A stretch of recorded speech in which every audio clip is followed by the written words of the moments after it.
la voz de los trabajadores. Vamos a presentar al secretario general de la Plataforma de Trabajadores de los Estados Unidos, al secretario general Monolis Rodríguez.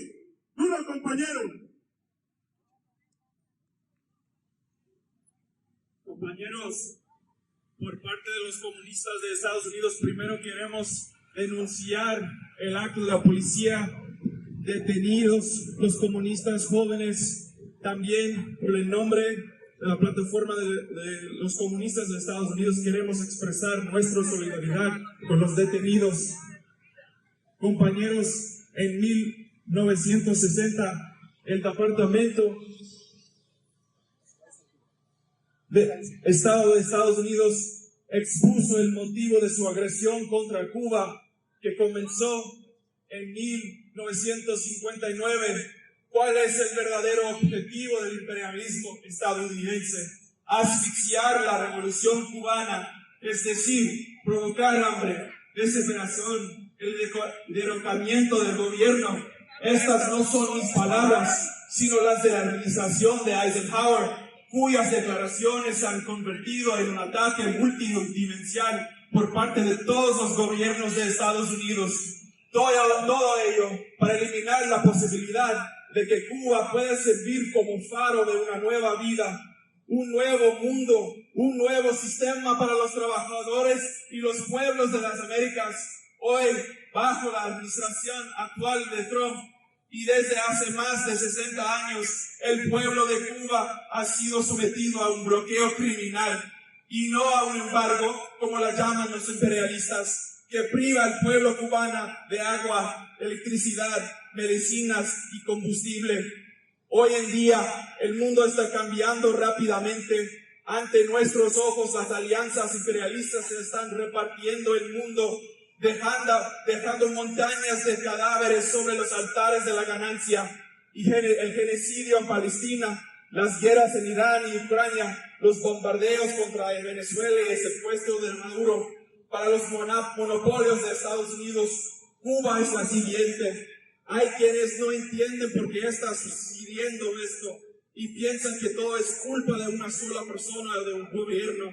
Por supuesto que ellos tienen su parte de culpa, pero esto va más allá de una sola persona. Es el resultado de un sistema que no conoce salida a la crisis que le son diferentes y cuya solución se busca en la guerra, en el sacrificio de las vidas del pueblo cubano.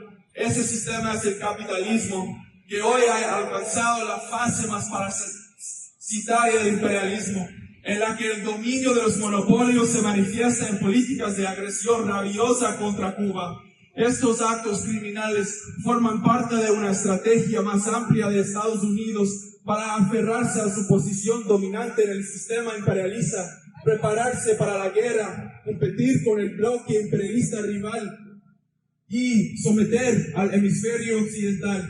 Los pueblos de nuestros países no tienen ningún interés en los planes de los explotadores de todo el mundo que desde hace mucho tiempo buscan acabar con la primera revolución socialista de las Américas. Durante muchos años, el pueblo cubano ha defendido esta elección con logros que convirtieron a Cuba en un modelo de lo que se puede alcanzar cuando un pueblo derriba la barbarie capitalista. Entre estos logros se encuentran la atención médica universal y gratuita, la erradicación del analfabetismo, la educación pública gratuita, la asistencia médica internacional y movimientos inspiradores de todas las Américas y más allá. Los logros de la revolución cubana están amenazados, pero significa que esto que morirá, que su legado y sus lecciones desaparecerán. No, por mucho que crean que esto es cierto, no lo lograrán. La revolución cubana siempre ha sido y sigue siendo una inspiración para los trabajadores de los pueblos oprimidos de todo el mundo. Demostró que el pueblo cubano se ha mantenido firme durante más de medio siglo frente a la agresión imperialista, y sabemos que seguirá haciéndolo. También sabemos que no están solos. Los trabajadores y los pueblos de México y Estados Unidos en las Américas están con ellos. La plataforma comunista de los trabajadores de Estados Unidos está con el pueblo cubano. Defendemos la revolución cubana. El siglo en el que vivimos será un siglo de nuevas victorias y el espíritu del 26 de julio ilumina el camino. Cuba no está sola. ¡Viva la revolución cubana!